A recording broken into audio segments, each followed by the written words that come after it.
Welcome back to Rising Waters.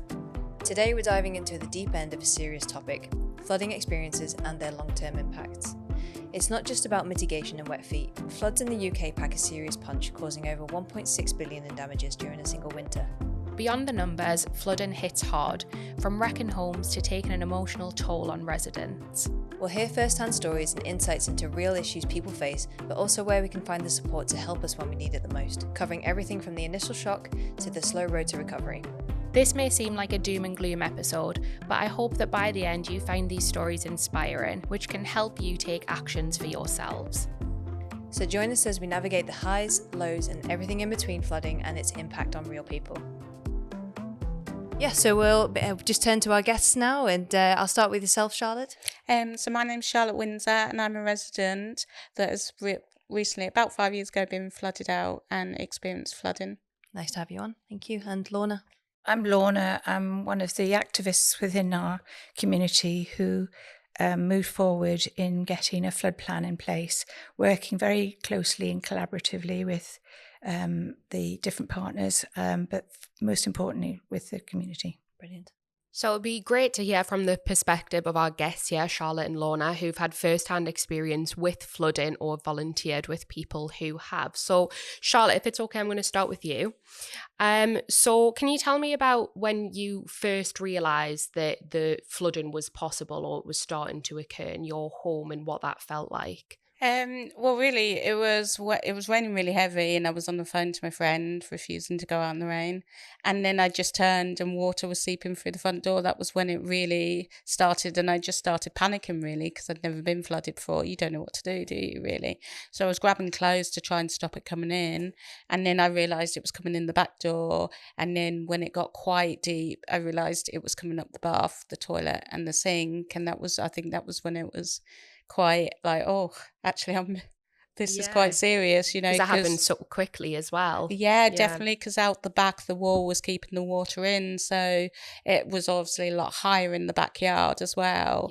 And to realise, like, you look out a window and it's all water and you're inside was quite a traumatic thing, because you're not sure what you're trying to do, because you've never done it before, but at the same time you're like, oh my God, you almost go in shock, don't you? Yeah. And then having to stand on the sofa because the extension leads were sparking to try and turn the electrics off was quite scary, because originally I was going to open the front door, and if I'd done that, well, God knows what would have happened. The fire brigade said it would have pushed me back because it was quite high out the front. So that's quite scary to think about. Yeah, so that could have been really dangerous had you done that. And being the first time you'd flooded, you don't necessarily know not to do certain things or what to do necessarily. Were you aware that you were at flood risk before this happened? No, I wasn't aware at all. And I wasn't aware whether it was natural flood originally or it was due to just, you know, the streets been old and pipeworks and things been old. And so obviously that's when they realised it was a surface flood and not what they call a natural disaster flood. But I wasn't aware of anything. You know, I moved in 2 years beforehand, so I was already rebuilding my life from a disaster that I'd already had. And then all of a sudden that happened. It was just like, oh. Yeah, it's absolutely awful. And I mean, you're certainly not alone in the fact that you weren't aware you were at flood risk. A lot of people just completely aren't aware of it at all. Yeah, you just don't think about it. Yeah, and especially when you've moved to a new area and it's not necessarily the first thing you think about. So you kind of touched on it before, but once you realised there was flooding, what were those first actions you took to kind of either try and protect your property a little bit or yourself? Well, first of all, I was trying to put clothes on the front doors because I was thinking I haven't got anything to like stop the water coming in. And obviously the cats were darting about high up furniture. So I tried to get them onto the bed so that they felt kind of safe. And then I didn't have any credit on my phone because I was pay as you go then. So I was stood on the sofa because the electrics had started going. So I'm trying to turn the electrics off, but I'm trying to like ring my mum on WhatsApp call because I'm like, oh, what do I do? And then my mum was at work, and I don't think my mum grasped what I was trying to tell her because she said, well, if it's not emergency, can we deal with it later? And I'm like, yeah, this is an emergency, like, I need you now. Yeah. And that. And then I thought, well, if I just open the front door, I could get out. It'd be fine. I won't be stuck in this water. But actually, it was so high outside. Yeah. If I hadn't changed my mind and jumped back on the sofa, I probably would have been washed in with the water and hit my head somewhere. Yeah. Which doesn't bear thinking about. Yeah, it doesn't, because the power of flood water is really incredible. And I think it's something that is very underestimated with a lot of people. So it was really good that you kind of noticed that and noticed the height of the water and thought, this maybe isn't such a good idea. Yeah, definitely. And because I'm partially deaf as well, I couldn't hear them pumping out outside. So I don't know what the response time was. So it was only when I could see the water in the windows going down, or there must be something going on outside. And I had to wait till it literally gone down, because I didn't dare get off the sofa in the end in case the electrics, water and electric doesn't really mix. Absolutely, yeah. And I think that was quite that's scary. something we always try and advise people as well when they are looking at potentially flooding, especially if water's starting to build up and their property could flood, is turn your gas and electric off. Obviously you didn't get that opportunity because it happened so quickly, which does happen, so then you've got to take those extra precautions as well. Rightly so, pleased you done that, because you definitely could have ended up here if not. So what were some of the biggest challenges that you faced? So was it that, for example, were all of your routes out of the house blocked? Were you stuck there? Was it isolated? Yeah, so I was blocked from getting out because the water was so high. So it wasn't until I'd noticed the water drain down that I was able to open the front door and go out. Sort of thing. But yeah, I mean, even the fire brigade said if I'd opened the door, I probably wouldn't be here today. Like, it was quite that serious because of how high it got. And I think I was just scared because I couldn't get out. I was trying to ring mum on WhatsApp call because I had no credit. Like, what do I do? How do I get out? You know, like, I'm gonna die here. And that, I think that's initially what you think, isn't it? Because you don't know what's going on if you've never been flooded out before. You know, you just see what's on the telly, don't you? Like in Cornwall, but you see the aftermath. You don't actually see them physically being flooded out in their home and what they're doing. Yeah, that's true. You often see what's left behind after a flood, but not necessarily what's happening while it's happening. So how did you manage to stay safe in that scenario? Well, I stayed on the sofa because I knew obviously the electrics weren't going to affect me on the sofa with it being wood. And then as I saw the water had gone down enough, I then braved it, because my sofa by this point had shimmied across to the door. Because my electric box is by the front door but quite up high. So I would have had to stand on the sofa anyway to turn the electrics off. And they were off by this point, so I kind of just got off the sofa and opened the door and just went out in like skimpy little shorts and a vest top, soaking wet. The first time I'd worn my wellies. They were brand new. Going like, oh my God, like, and all this fire brigade and police were there. And it was just like, it was just really like shocking, you know, because you're like, oh, what's going on? Oh my God. Like, so in terms of who you said was kind of there at the time, fire brigade and police, did you get any support from those kind of people or other community members or anything at the time? Not so much. So like the fire brigade just came and did a little bit of a pumping, and they said, oh, it's a good job you didn't open the door when you did, you'd be a goner now. And there was a few people taking pictures for social media instead of helping, but one lady came and helped me get the cats out in it. She went and got some cat boxes. But if it hadn't been for her, I'd have been stood there because the fire brigade and the police were trying to make the area safe. So that was their main priority. It's not that they didn't want to help. They were just trying to get everything safe, so then it could be dealt with afterwards. But then of course they made the area safe and then just disappeared. So I'm stood there like, oh my God, like, where's everyone gone? And it can feel really lonely when you kind of left to deal with the remnants of such a disaster. Definitely. It was quite bad. And then, like, obviously, because you just left there, so my mum had got hold of the landlord and he was like, my car's broke down. He said, so I'll pick the car up later and I'll come down. And so I had about 6-hour wait it was an agent for a landlord sort of thing, 6-hour wait. And I just remember sitting there thinking, well, have you never heard of a bus? Like, your tenant's been completely flooded out, lost everything. Have you never thought, I'll just get a bus or a taxi there? You know, like, the one time a tenant could need their agent Yeah, sort of yeah. thing. And I guess that's the extra difficulty as well of when you're a tenant and, you know, you can't always get things done yourself, can you? Yeah, definitely. Yeah. And because my insurance was out as well, Yeah. I just knew there was no way I was going to get anything. Yeah. So what was that like then, kind of realizing the kind of maybe financial impact that was going to have at the time? That was horrendous because my landlord tried to claim on his insurance for my stuff, but the insurance company said to him, no, you got no chance. You'll get what you get and that's it. Yeah.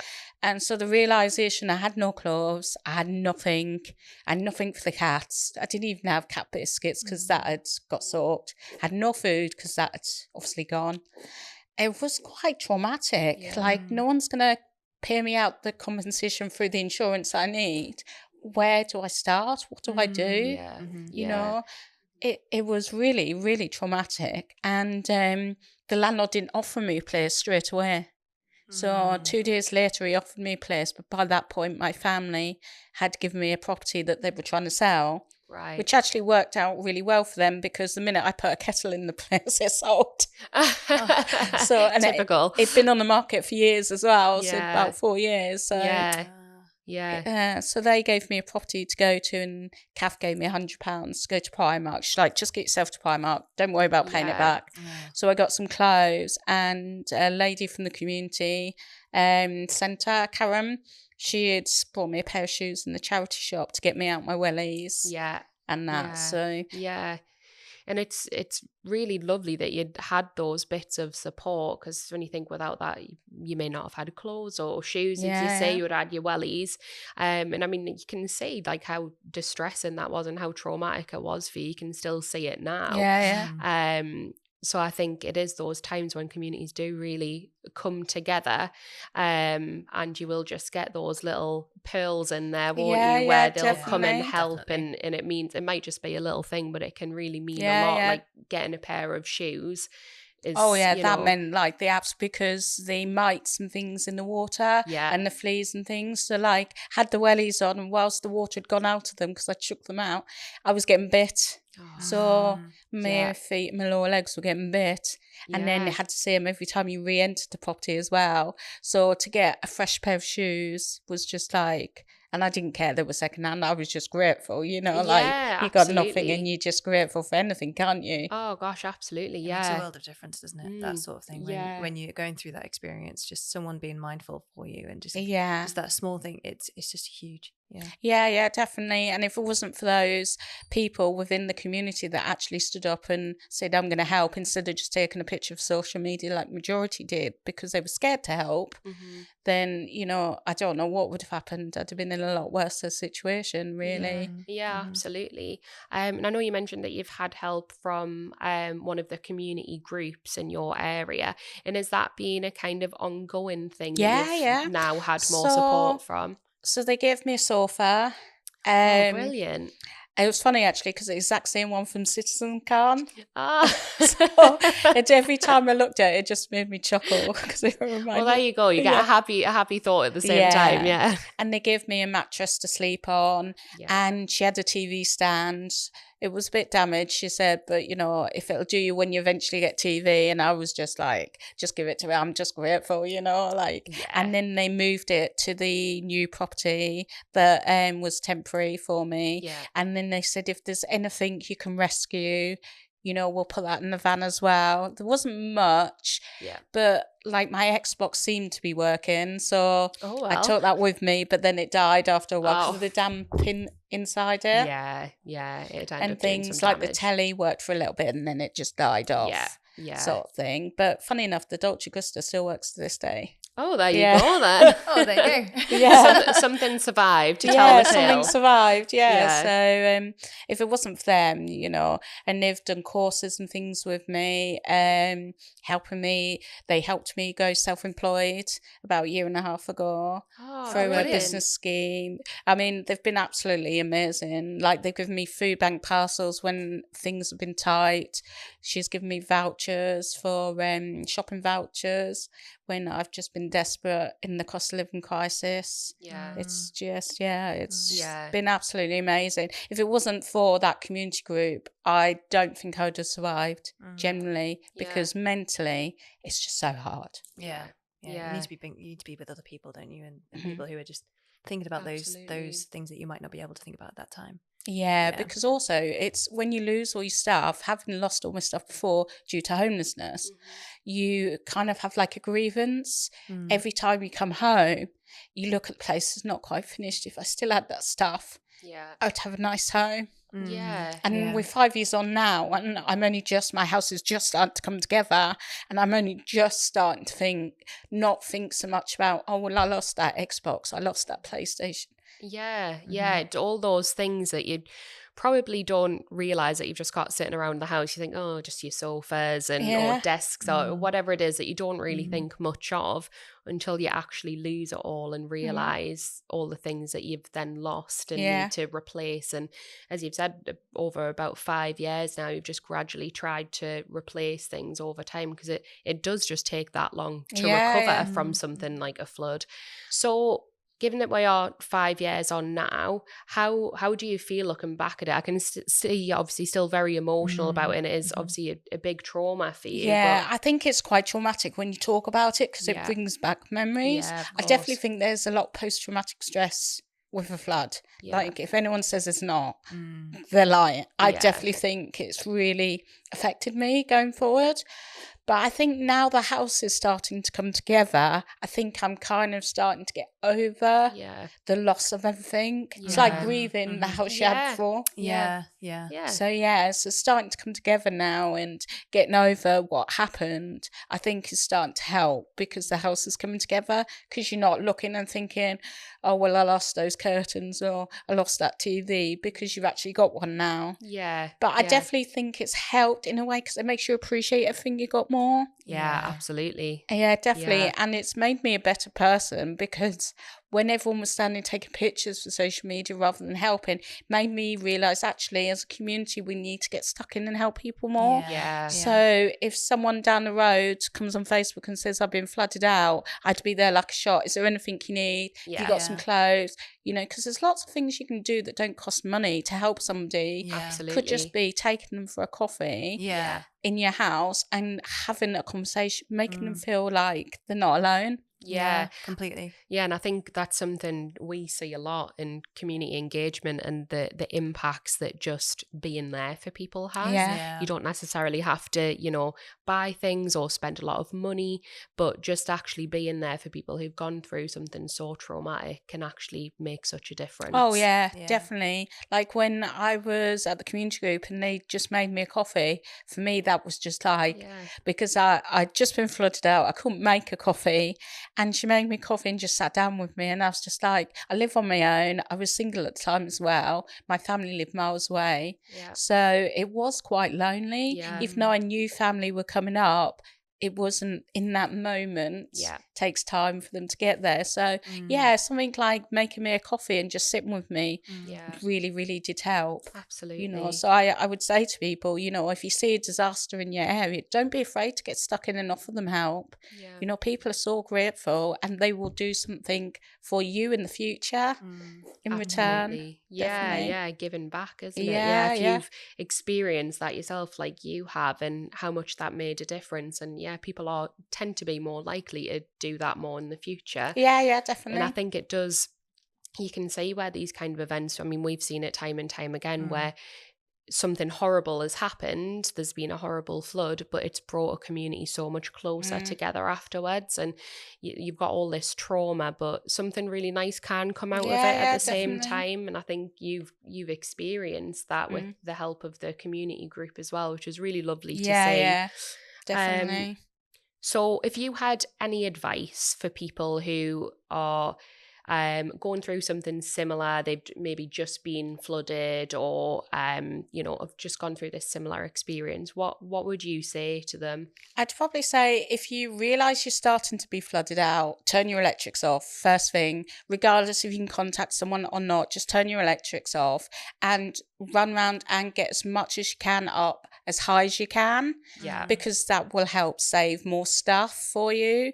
Don't open a front door. That would be the biggest one. And I'd probably say sit by your window at the front, because then when emergency services come, they can see you there. Yeah. Because that's something I didn't do, That's which great advice. had Yeah. I done, they may have got to me quicker. Yeah. Because they would have seen me and thought, well, let's just get her out before you pump anywhere out. Yeah. Oh, that's brilliant advice. Yeah, Yeah. make yourself visible. Absolutely. Yeah, definitely. And if you know you're in a flood zone, like I'm going to do is create a flood box. So I'm going to put spare change of clothes in, a foil wrap thing, and the Yeah. water bags. Yeah. So once I've decorated the living room, that's what I'm going to have in the corner, so that it's easy accessible. Yeah. And it's worthwhile having one anyway, regardless of whether you're in a flood zone, because Yeah. you never know what's going to happen. Yeah, in life. having kind of an emergency kit, or we often call them grab bags, Yeah. where you have all of your essentials in that you might need. And I mean, you may end up using it for a flood, you might end up using it for some other kind of emergency. It's always useful to have. But things like, remembering or keeping a little checklist of things, if anything happens and I'm going to be out my house, what do I definitely need? Yeah, Whether definitely. it's like medications or, just a change of clothes and things like that. Yeah. So it's great that you're doing that, because, hopefully it'll never happen to you again. No, hopefully. But, a lot of places are at flood risk, Yeah. and it does happen, unfortunately. But it means that it sounds like you're going to be a lot more prepared if it Oh, was yeah, to happen definitely. again. And definitely renew your insurance. Yes. Yeah. That is a Really big one. thing. Like as soon as it Absolutely. comes in, you need to renew. Don't leave it till the weekend. Put it in Yeah. your calendars. Because Yeah. that is yeah. the biggest costly mistake I had. Yeah. And for the sake of what sometimes it could be a day, but Yeah. that day might just happen, unfortunately, to be the one where you Yeah. experience a flood. Yeah. Yeah, definitely. Because if I'd renewed my insurance, then everything would have been placed. Yeah. Like my neighbour had everything replaced pretty much. Yeah. And then like my sofa was brand new. I'd only had it 2 weeks. So Oh, if I'd had the insurance, I probably wouldn't have had as much trauma, mhm. because I wouldn't have had the grief of the loss of everything as much, because I could just go out and replace it straight away. I think, I know my neighbour's insurance paid out within 2 days. Like literally, she was rebuilt her home really, really quickly. Yeah. So I think it makes a massive difference to Yeah. long-lasting trauma. Absolutely. A difference between 5 years still just trying to get the place finished Yeah. to maybe 6 months, Yeah.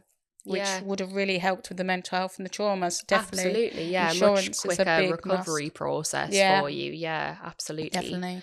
Well, thank you so much for sharing your story. I think it's really, really powerful, and it's got some great messages in there for people. So No, I really thank you for appreciate you having coming me. on. Thank you.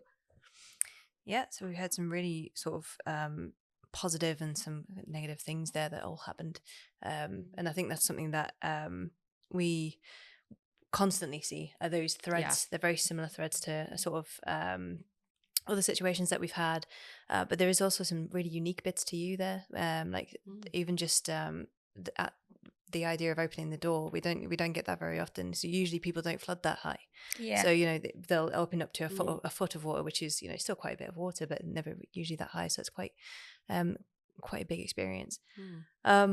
What was interesting about that was sort of that was kind of, we had a lot of reactive positivity come out of that, where we had those after it happened, we had people bringing things and kind of helping you out with that sort of thing. But what's interesting is that some communities could have that set up beforehand, and they kind of talk through that a little bit. And what we do as a team is we actually go in and try to bring that in before the flood happens. So we try and find out what's going on in the community. So Steph will go into a community and sort of find who's about, what's going on. But even sometimes that's before us. There'll be a community that comes together even before we've entered it. And I think that's sort of Lorna's story, is that the community recognized before anyone could kind of come and weigh in that something was kind of going on. So I wondered if you could talk through a little bit of your experience, Lorna. Well, it was back in 2011-12, I think, when I sort of got involved. I'd recently finished work and wanted to become involved with my local community. There had been some preliminary work done by the council with our parish council to ask people what they liked about living in the village, what they didn't like about living in the village, and what the issues really were for them. And very early on, one of the very key things that people were saying was that flooding was one of the major issues for them. Mm-hmm. It wasn't for everybody in the village, but for those that it did make a difference, it was a high priority for them. Mm-hmm. And so there were quite a lot of good positives that happened around that time. One of the things that happened was that the Environment Agency were looking to engage with local communities to start to build up flood plans, mm-hmm. which was a new thing for communities really, and probably for the Environment Agency as well. And they employed somebody called Sam. Now, Sam was wonderful. He came into our community at that time, and his task was primarily to engage with communities. And we started to develop a group of people who would then become a community group. Mm-hmm. And it was a constituted community group to take forward action, really. So the flood plan became part of our first objectives, really, to take forward. So we were really ready to go, whereas a lot of other communities hadn't quite got that cohesiveness coming together, mm-hmm. The sort of ability to really act on what Sam was trying to take forward. So we were really probably one of the very first to get going. And I think the parish council were quite happy for the community group really to lead on it and work with Sam. And the very first things we did really was to call a meeting and let people know that there was a meeting about flooding, and would anybody like to come along, share their stories, identify really what the issues were at the very beginning. How was that received? And that was amazing really, because quite a lot of the time you wouldn't get much of a response. But for this instance, we had a lot of people coming into the village hall and actually meeting up. Lots of stories were told. It was very clear that there was a very major issue, that there'd been a long history over time, and that really local people had been left to their own devices to determine quite what they should do and what they might do. And just like Charlotte has explained, sometimes it was just so immediate, because one of the major issues for us in the village was that it was flash flooding. It was something that happened so immediately that there was no time to think really, and you just had to react to it. So individuals would be doing all sorts, knocking down walls to try to get water away, things that you wouldn't imagine in a crisis such as that. The community itself was identified as one of 5 areas in the Northumberland area that was particularly at high risk of flood risk. And so it was seen to be very important. Anyway, one of the things that we identified was that we needed to take action. One of the first things we did was to invite anybody within the meeting that we held as to whether they would like to become flood wardens. And we were amazed at the volunteers that came forward. There were at least 10, if not nearly 12 people that came forward wanting to be working, alongside. So that was a real plus. And what we started to do was start to form a flood group. And that flood group then worked very closely with Sam from the Environment Agency. We did a lot of walking around the village, talking to other residents, identifying really where the risk areas were. And that ultimately led to a flood plan being formed. And what we identified was really the zones. So we had 4 zones within the village that were divided up so that each of the flood wardens were delegated to one particular zone. And it was usually where they lived or whatever. That we would also then identify, whether we needed sandbags, which we decided we did do. I think things have moved on quite considerably since then, but we had bases where the sandbags were to be stored. And we would also then be communicating, ongoing communication with the community, informing them of where things were, as we did with the Parish Council. We then started to identify areas that we needed to deal with.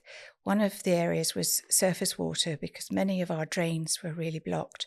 And with heavy rain, not only did we have 2 burns that were overtopping, but we also had surface water complicating this situation as well. And there were various other issues too to be addressed. We had a major road going through the village, whereby if there was any surface water due to flooding, cars would still be driving at great speed. And because of the closeness, the proximity of the residential properties, some of those properties were actually getting flooded through water being thrown up against the front doors and such like. So we wanted to address a lot of different issues.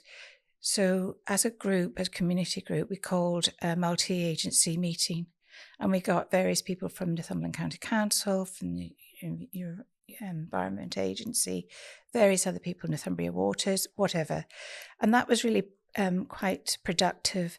I think it raised the priorities really for the different agencies in regard to ourselves, what the issues were. I think there was opportunity to communicate with each other and really start to work together in regard to what the needs of our local community was.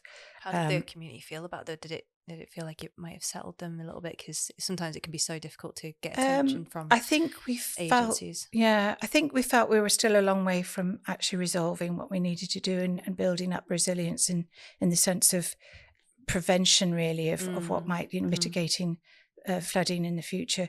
I think we just felt it was a beginning of a long journey, really, at that stage. Right. But action was being taken, and that was the important thing. But I think it was just to make sure that local agencies really were recognising that there were major issues with our community in relation to flood.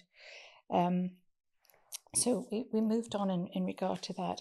And then just thinking about what else was happening around the area, we started to go out and visit other areas that were perhaps a step further, because there had been quite a lot of work with the university looking at solutions to flooding, one of which was natural flood defences.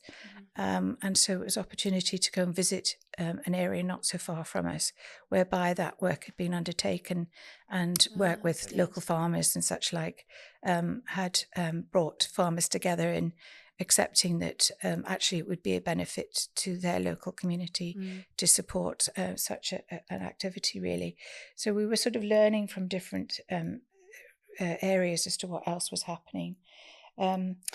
We started to gain some sort of actions through the EA, the Environment Agency, in relation to having trash screens put in situ, which then would capture all the debris that used to come down with the flood waters, and at least could be pulled out before the burns overtopped, really. So that was a real benefit. And in time, we started to have a camera that we could view without having to actually stand in the rain and look at the trash screen. Because that's It's not always the most fun job, is it? It's not the most fun job, no. And it also meant that the Environment Agency staff could actually be viewing from a distance, because obviously they had more than our community to consider. But that would mean that they could then actually view from a distance, but then react to that and come out and clear. And it was always at 3:00 in the morning or something like that needed to be done.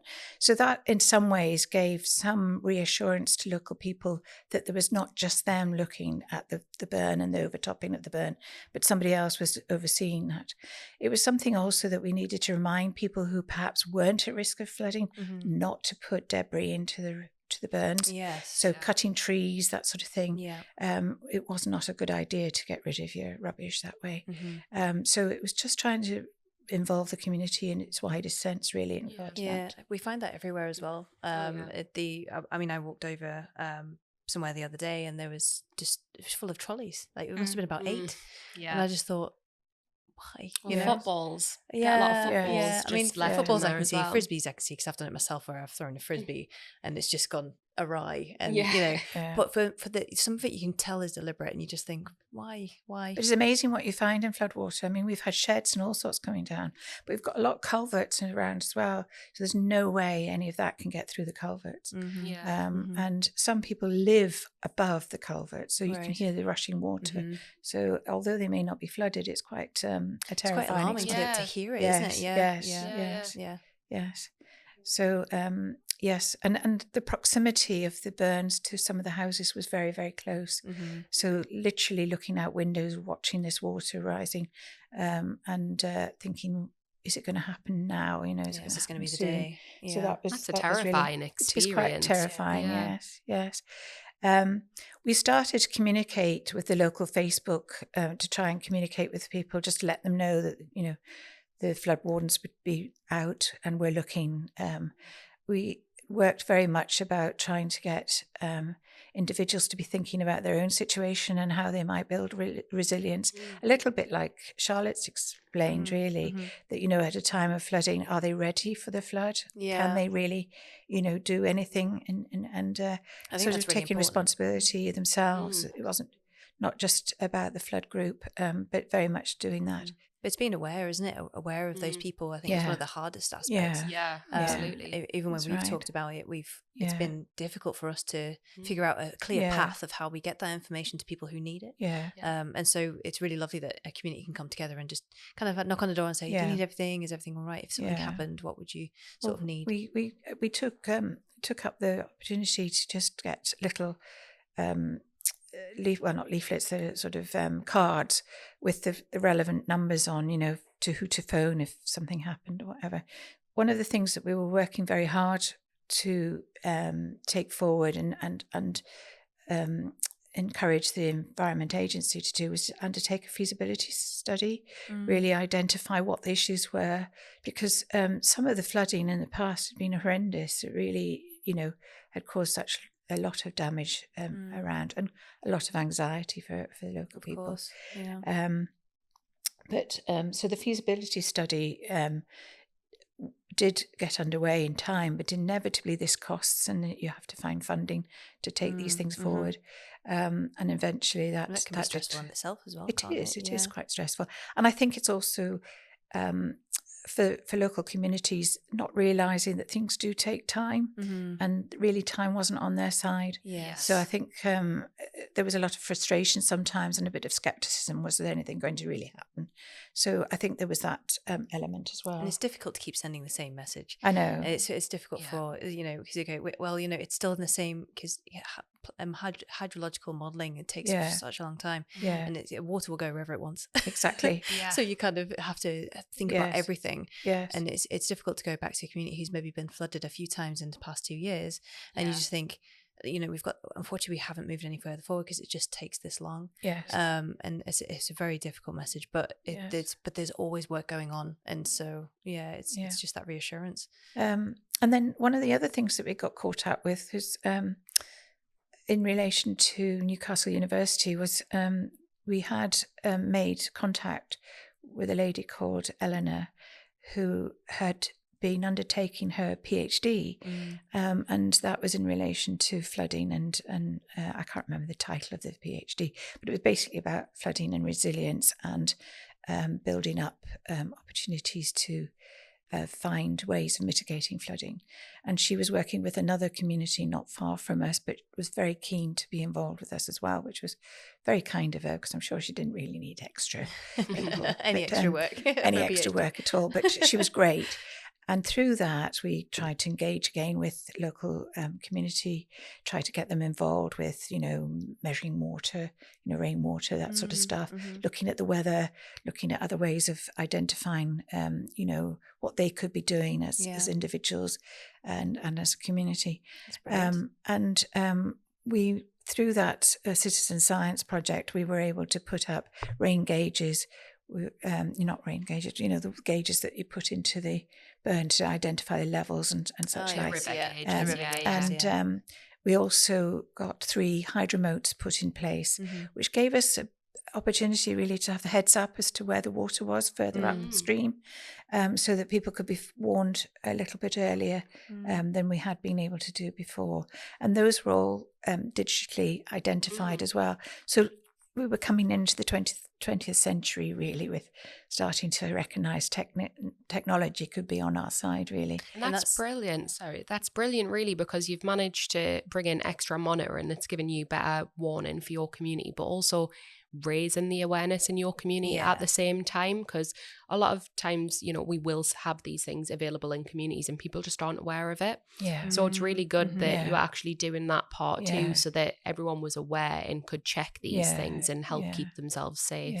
Yeah, definitely. And it was something that the flood wardens were very much involved with, because they would help to put them in place and you know, be standing in the burn, which wasn't flooding at the time, but you know, they could put these things into place and erect them and help with all of that. So that was a real bringing together, really. You can just see how that preparedness can make a sort of difference to I mean, especially if you think the community was quite anxious before and you know, it felt like it was unpredictable, whereas they now have these tools that they can look at and really calm, sort of bring it back a little bit and think, oh, okay, well, this is, even though it's raining, actually the river level hasn't come up, or you know, it's such a massive difference between sort of the two stories as well. I think that can also help the community feel that bit more empowered and as if they've got like a little bit more control over something that's very uncontrollable, which can be huge mentally as well. Yeah, I think because water's quite fast. You know, it's not as if it comes in slowly. Like it's terrifying. It didn't trickle in; it just starts seeping in, and it was just exactly. It doesn't give you a warning, does it? It's quite fast. Yeah, definitely. So tell me about a bit more about your community development. Well, when in 2015 there'd been a lot of flooding up and down the Tyne Valley, a lot of areas had been badly affected. We were less so, but we still were affected. But one of the things that we identified was that we weren't actually, as flood groups, being contacted by the Environment Agency after the event. It was very, very ad hoc. There wasn't that focus really, and we had a lot to be able to feed back as different communities. We used to have a collective meeting across the Tyne Valley whereby flood groups would come together with all of the officers from different sources. And one of the things that was identified within one of those meetings after post-2015 was how angry people were that they hadn't been involved, and that they needed to feed back and they needed to have some much more coordinated approach to post-events.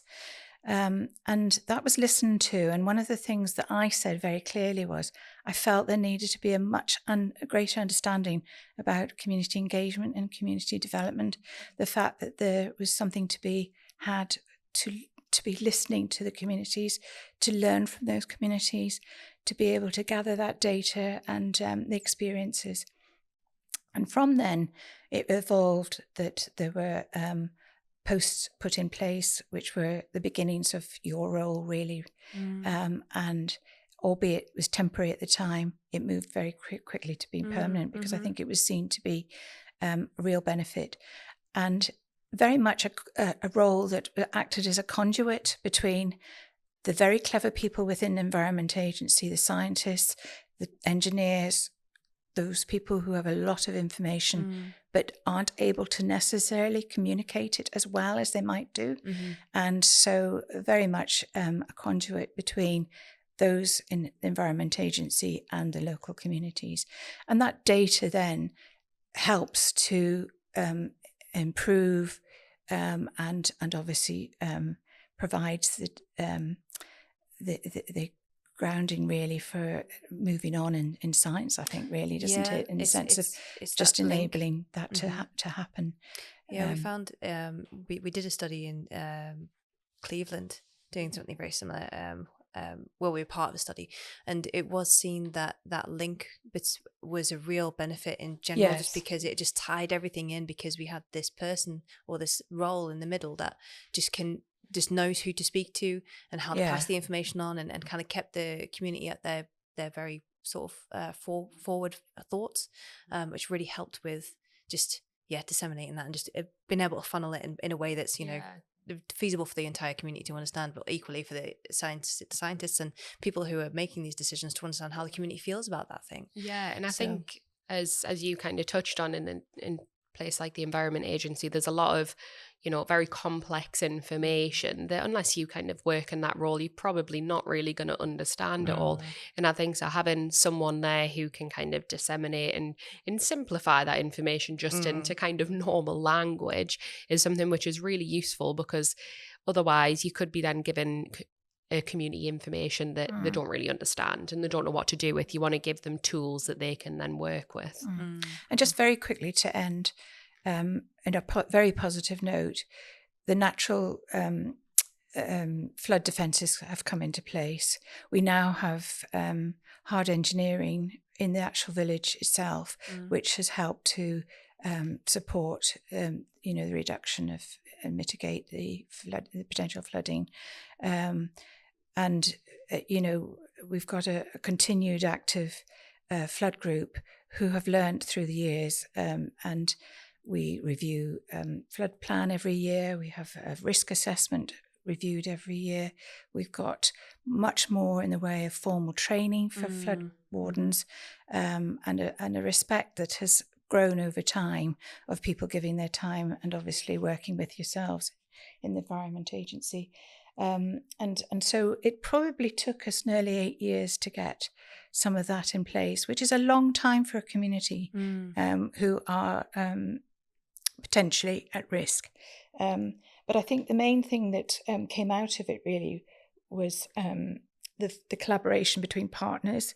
I think it was also having some champions within the community, very much bringing people along with you, communication really in relation to communicating and continuing to communicate despite the fact that there might be skepticism and perhaps not a great deal of it just taking so long really.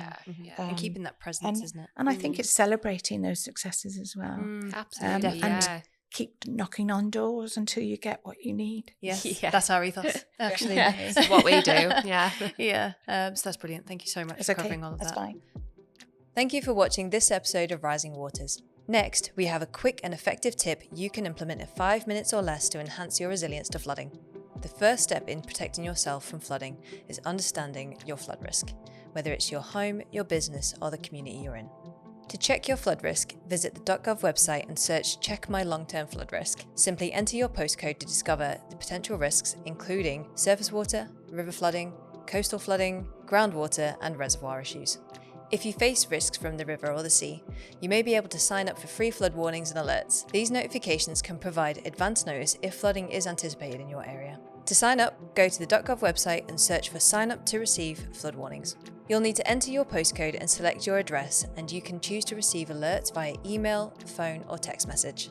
Alternatively, you can register by calling the Floodline on 0345 988 1188. Thank you once again for tuning into Rising Waters, and remember to stay dry, stay alert, and stay safe. This episode of Rising Waters is made possible by all of our partners and volunteers. Make sure to check out the show notes or description for this episode to learn more about what you heard today.